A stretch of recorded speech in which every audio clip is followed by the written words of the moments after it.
The Apostle John lifted up his eyes to heaven, and God gave him a glimpse of why the universe exists. And he wrote it down so that we could know, so that you could know. He wrote, "I saw in heaven a scroll written within and on the back, and it had 7 seals. And I looked and I saw a mighty angel proclaiming with a loud voice, 'Who is worthy to open the scroll and to break its seals?' And no one in heaven or on earth or under the earth was able to open the scroll or to break its seals. And I began to weep loudly that no one was found worthy to open the scroll or to break its seals. And one of the elders said to me, 'Weep no more. The Lion of the tribe of Judah has conquered, and he is able to open the scroll and to break its seals.' And I looked, and I saw between the throne and the living creatures and among the elders a lamb, standing as though it had been slain, with 7 horns and 7 eyes that are the spirits of God sent out into all the world. And he went and he took the scroll from the hand of him who is seated on the throne. And when he took the scroll from the hand of the one who is seated on the throne, the living creatures and the 24 elders fell down before the Lamb, each having a harp and golden bowls full of incense, which are the prayers of all the saints. And they sang a new song, saying, 'Worthy are you, for you were slain, and you ransomed people for God from every tribe and tongue and people and nation, and have made them a kingdom and priests to our God, and they shall reign on the earth.' And I looked, and I saw around the throne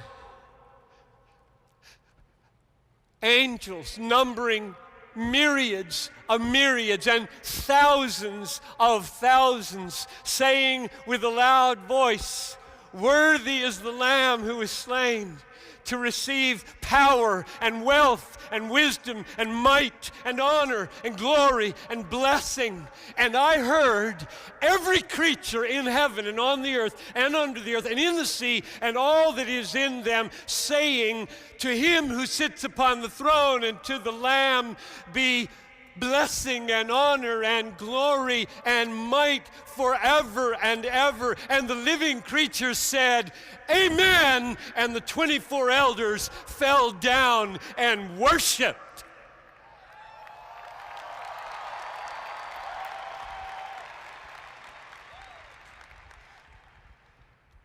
And there are several things that are crystal clear from Revelation 5. Here's a few of them. Number 1, Jesus is the key that unlocks the mystery of history. And when the key unlocks the mystery of history and the story is told, he turns out to be the main reality in the story. So he unlocks the mystery of history, and he is the center of the story of history. That's the first thing that's clear. Here's the second thing. John tells us that the reason that Jesus is worthy to open the mystery of history is that he was a lamb slain and a lion who conquered. It was the purpose of God that the center of the story of the universe be a lion-like lamb and a lamb-like lion. That's clear.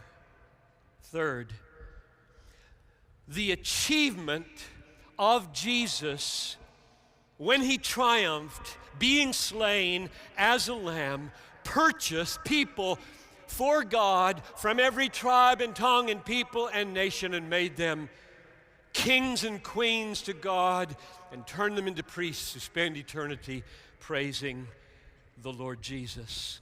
That's clear. Here's a fourth thing that's clear. The upshot of this achievement is that Jesus is infinitely worthy of eternal admiration.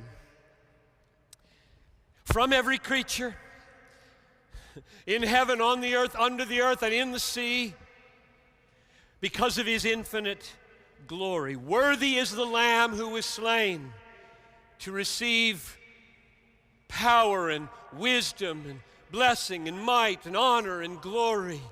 He's worthy of everlasting honor and praise and admiration.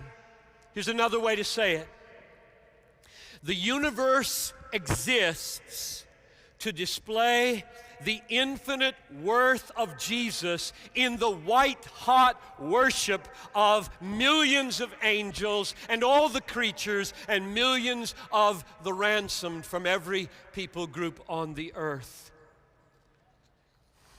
In other words, our worship is the subjective echo of God's objective worth. The immensity of his worth is reflected in the intensity of your worship. We were made for the admiration of the excellence of Jesus. And the greater your admiration, the greater the revelation of Christ's glorification. You see the connection between the intensity of your admiration and the display and the clarity of his excellence and his glorification in the world. One of the greatest discoveries I have ever made, and it's a great irony to me that an atheist, novelist, philosopher, Ayn Rand, spoke it so plainly and truly when she said, admiration is the rarest and the highest of pleasures. And she didn't know why. She didn't know the ultimate reason why God made her that way or you that way. The reason is this. The reason admiration is in fact the greatest pleasure of the human soul is that God made the world and fashioned the human soul so that Jesus would be glorified and we would be satisfied in the very same act of the soul, namely glad-hearted admiration of the excellence of Jesus. We satisfied in the intensity of our enjoyment of him, and he magnified and glorified in our being satisfied in him. That's the way God made the universe, and that's why admiration is so rare and why it is the greatest pleasure that the soul was made to experience. Which means that in this universe, the intensity of our joy in the greatness of Jesus is a demonstration of the immensity of his beauty and worth. Or as we love to say, Jesus is most glorified in us when we are most satisfied in him. The universe exists for the glorification of Jesus in the admiration of his people. It exists to display the infinite worth of the Lamb in the white-hot worship of his people. And lest that kind of hangs in the air as too ethereal for you to get a handle on, let's say a little more from the book of Revelation about this future. In the endless ages of eternity, there will be no obstacle to the greatness of our joy in the greatness of God. There are many obstacles now. Right now, most of you are encountering huge obstacles in this room to the kind of joy that Jesus deserves from you. I meet daily huge emotional, circumstantial, satanic obstacles. In the age to come, there will be none. No death, no sickness, no pain, no crying, no calamity, and best of all, no sin in here, no sin out there. And not only will there be no obstacle to the fullness and the intensity of your joy in Jesus, but there will be a perfect abundance of new creative outlets for the expression of our joy. New name, new crown, new food from the tree of life, new song, new heaven with the glory of God replacing the sun and the moon, new earth where lion and lamb lie down together and the wolf and the lamb graze together, new city where every cultural good that makes people love cities will be there, and all the misery and all the sin that makes people hate cities will not be there. No obstacle to your joy, and an abundance, a perfect abundance of new creative outlets for the experience of your joy in God. If you are in Christ, that's a big if. If you are in Christ, if you are trusting Christ, that's your future. That's where you're going. That's your reward. An everlasting life of joy expressed in 10,000 ways, your admiration of the infinite worth of Jesus, with no hindrance coming from inside you, no hindrance coming from outside you, just maximum joy in the beauty of Christ. An eternal citizenship in a new city, a new paradise with no obstacles and only endless outlets for your joy in the greatness of Jesus. Now, what I've been doing for the last, 10, 15 minutes is laying a foundation for your ability to embrace suffering in the path of love, in the cause of liberation. That's what I've been doing. And when I say liberation, I mean liberation from the whole scope of Satan's wicked kingdom and thraldom that holds so many people in so many different kinds of bondage. If you follow the path of love in the cause of liberation from the darkness of the devil in whatever form, you will suffer.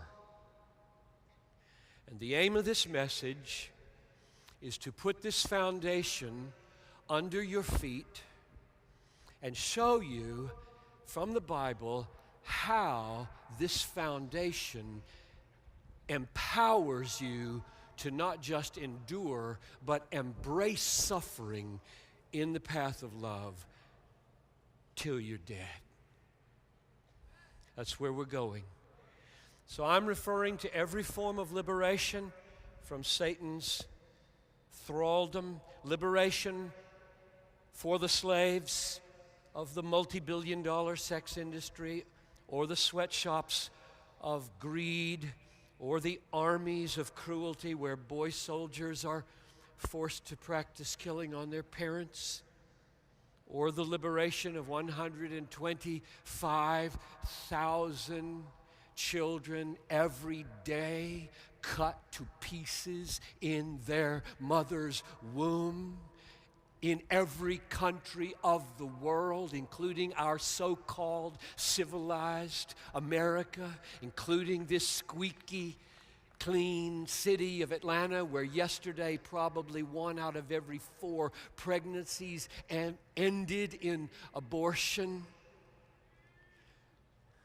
I care about that slavery, the slavery of the abortionists and the slavery of those being lied to about what they have inside them, or liberation for the blinded middle class slaves of sin that populate your campuses by the thousand, who face an eternal fate 10,000 times worse. Anything any slave will ever experience with any slavery on this planet, that's the people you walk among every day. I'm talking about every level of slavery, sending you to embrace suffering in the path of love, in the cause of liberation. If you follow that path, you will suffer. And I don't say that because I'm a prophet. I just say it because the Bible says it over and over again. All who desire to live a godly life in Christ Jesus will be persecuted. If they have called the master of the house Beelzebul, how much more will they malign those of his household? If they persecuted me, they will persecute you. Don't be surprised at the fiery ordeal or the trial that comes upon you as though something strange were happening to you. Let no one be moved by these afflictions. You yourselves know we're destined for this. Many are the afflictions of the righteous, and on and on and on. The Bible has made it crystal clear. If you walk in the path of righteousness and the path of compassion and the path of love in the cause of liberation, you will suffer. And my purpose in this message is to put such a foundation under your feet so that you will not only endure it, but walk into it and embrace it. If you follow Jesus in the path of love, you will suffer. So here's what we're going to spend the rest of our time doing. We're going to go to the book of Hebrews. If you can see your Bible, that would be great. If you can't, that's all right. Listen. And we're going to look at chapter 10, a couple of verses. Chapter 11, a couple of verses. Chapter 12, a couple of verses. And I hope for the rest of your life, you will be able to say, if you haven't seen it already, I saw a pattern of power to suffer in Hebrews 10, 11, and 12 I'd never seen before, and it has served me well in my life of sacrifice ever since 2013 Passion. So that's my goal. Let me give you the pattern. I'll just describe it, and then we're going to go see it in the Bible, because what I think doesn't matter, what this book says matters infinitely. But let me describe where we're going in 3 steps, and we're going to go to those 3 passages and see these 3 steps in every one of them. Number 1, this is the pattern of power to embrace suffering in the path of love for the cause of liberation. That's what this is. A heart, your heart, joyfully treasuring the promised reward that I just spent 15 minutes trying to describe. A paradise, a new city, a new crown, new freedom from sin, and best of all, seeing Christ face to face and expressing in 10,000 fresh ways your admiration of Him. A deep, present satisfaction in that future glorious hope. That's number 1, first layer. Number 2, that soul satisfaction in your Christ-saturated future frees you from self-protecting fear. And third,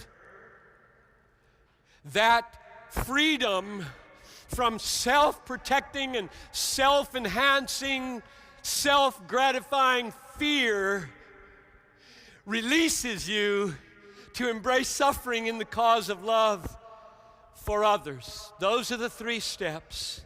Say them again. Pervasive, unshakable soul satisfaction in the promise of a Christ-filled future. Number two, the effect that has on freeing you from self-protecting fear. And third, the fruit of fearless love pouring out of your life no matter the cost. Now that is what I want you to see in the Bible. And it is amazing. These passages in Hebrews have simply stunned me for years. And I want so bad at age 66, I don't know why I'm still here. I want so bad at age 66 to still learn this and be this. So let's go to Hebrews chapter 10, verse 32. Hebrews 10:32 goes like this. Recall the former days when you were enlightened, that is, brought into the light of Christ, saved, born again. You endured a hard struggle with sufferings, sometimes being publicly exposed to reproach and affliction, and sometimes being partners with those so treated.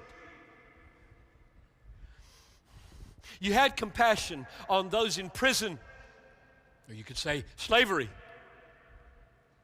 And you joyfully accepted the plundering of your property, since you knew that you yourselves had a better possession and an abiding one. Therefore, don't throw away your confidence, which has great reward. Okay, now watch this. Verse 34 describes some Christians. Some are in prison for their faith. Some are not in prison for their faith. And those who are not in prison are facing a choice. Will we go to the prison and align ourselves with the ones who are in prison and thus risk our lives and our homes and our property and our children? Will we risk it, or will we play it safe and not care about those who are now in prison? That's the choice they had to make. And something not amazing happened when they went to the prison, and something utterly amazing happened when they went to the prison. What happened that was not amazing is that they were persecuted and their property was plundered. And what happened that was amazing is that they rejoiced in the plundering of their property. So I'll read it to you. This is verse 34. You had compassion on those in prison, and you joyfully accepted the plundering of your property. That's the 60,000 I want to send out. When your room is trashed and they write graffiti on your wall about Christians and roll their eyes and lock you in and put you out, I want you to be so rooted in the first 15 minutes of this message that you can rejoice in that. That would be an absolute miracle. That would be a miracle. And that's the miracle Louis is after. That's the miracle I'm after. That's what passion is about, the glorification of the infinite worth of Jesus so that He stays our joy when everything around our soul gives way. The question is, how did they do that? And the answer is crystal clear. Goes like this. You joyfully accepted the plundering of your property, since you knew you yourselves had a better possession and an abiding one. They had a city. They had a paradise. They had a sinless future on the way. They had an abundance of outlets for everlasting, infinite joy coming their way, and it had broken into their lives with such amazing conviction they did not need to grumble or worry or fret or be angry, resentful or bitter about their persecution. They rejoiced and sang all the way to the prison. That's chapter 10, and it is utterly amazing. Their foundation was laid in that they had a reward that was better, infinitely better. In your presence is fullness of joy. At your right hand are pleasures forevermore. Nothing the world can offer or take can compare with that. And therefore, I'm free from my self-protecting fear. I'm on my way to the prison, to the slave camps, and I will love out of this hope. Now let's go to chapter 11. Chapter 11, verse 24 to 26.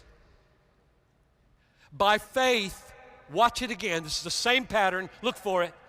By faith, Moses, when he was grown up, refused to be called the son of Pharaoh's daughter, choosing, incredible word, choosing rather to be mistreated with the people of God than to enjoy the fleeting pleasures of sin. He considered reproach of the Christ greater wealth than all the treasures of Egypt, because he looked to the reward. Exactly the same amazing argument and pattern. You may be wondering, you're probably not, but I'm going to treat you as though you were wondering. Why have you used the word embrace suffering so often and not just endure suffering? Why do you keep talking about we need to embrace suffering? And my answer is verse 25. Moses choosing to be mistreated with the people of God rather than enjoy the fleeting pleasures of sin. It didn't sneak up on him, and then he had to endure it unexpectedly. He looked it square in the face. It was walking right at him, and he walked right into it and embraced it for the next 40 years of his life. He chose to love this people at huge cost. He could have stayed in Egypt with every possible worldly pleasure for as long as he lived. And he said, I'm leaving it. And I'm walking with this people who are going to grieve me over and over again. Because I look to the reward, and these are fleeting, and that's not. So there's the pattern. Moses, soul satisfaction in the Messiah-saturated future, released from self-protecting fear to give himself to the reproaches of a people in the name of the Messiah. And thus, he set the slaves free from Egypt in that hope and that satisfaction, and walked away from earthly pleasure.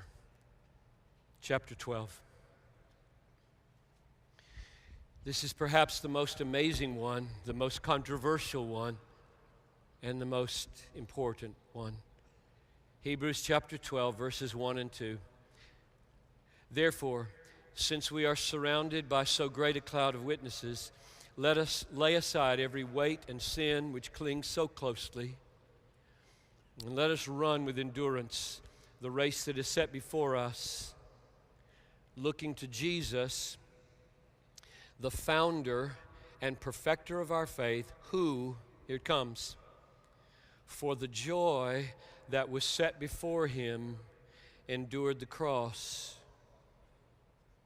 despising the shame, and is seated at the right hand of the throne of God. Now that's the greatest act of liberation that has ever happened in the history of the world.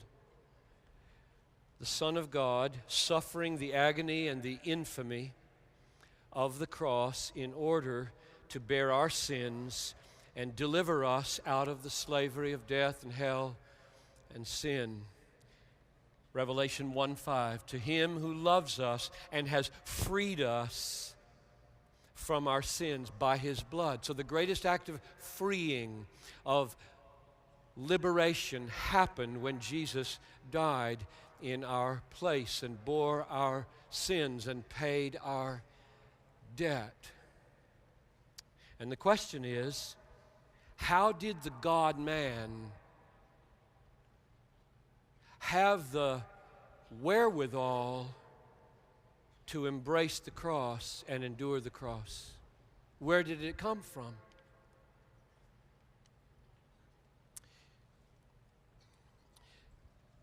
It says, verse 2, for the joy that was set before him, he endured the cross. This is exactly the same pattern as Moses and the early Christians. His infinitely holy, sinless heart was steadied and satisfied by the joy of knowing what he was about to achieve. No one takes my life from me. I'll lay it down of my own accord. I have authority to lay it down, and I have authority to take it up again. He's walking into this suffering with his eyes wide open, and he says, what is steadying me, what is strengthening me, what is holding me is the joy that is set before me of my triumph over sin and Satan and hell and death, and my gathering an untold number of ransomed who will spend eternity with me, enjoying me and worshiping me. That prospect strengthens me and gets me through.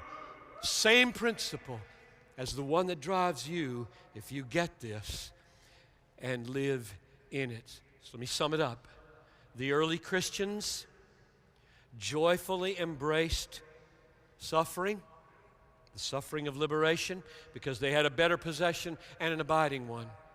Moses embraced the suffering of liberation because he saw the pleasures of Egypt as fleeting, and he looked to the reward. Jesus embraced the suffering of liberation because he was sustained by the joy that was set before him. 40 years ago, I was studying in Germany, and my topic was Jesus' command to love our enemies and the motivation that would sustain loving enemies. And I was reading widely in ethical literature, and it seemed like everywhere I turned, the standard teaching was, if you do a good deed for reward, you've destroyed its goodness. And the argument was that if you do a good for somebody for your reward, you're not loving, you're selfish. It was a watershed moment for me, a kind of test. And it came down to this. You ethical teachers, you're telling me, you're provoking me, you're tempting me to be motivated in my acts of love by a higher motivation than my Savior? That's blasphemy.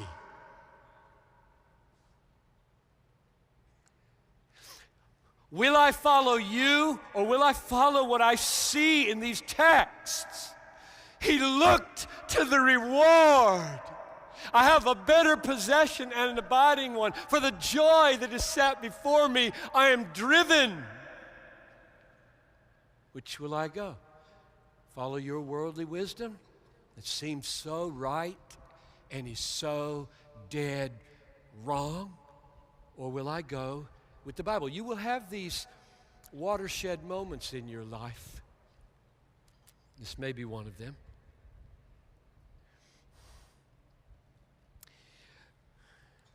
All the satisfaction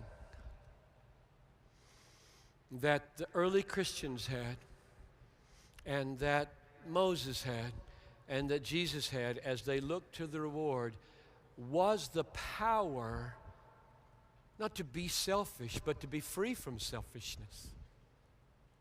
It freed them from the self-protection of fear. It released them. This focus on our glorious Christ-filled, all-satisfying future freed them for love.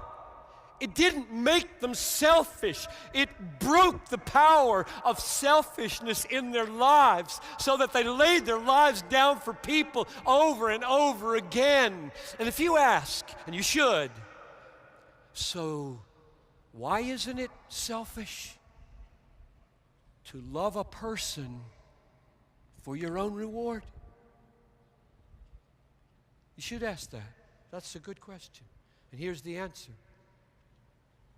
It is not selfish to love another person for your reward in Jesus, because that reward and your satisfaction in it is the very power that is moving you to lay down your life for them. And your goal in laying down your life for them is to include them in the very reward that is motivating you. Nobody can call that selfish.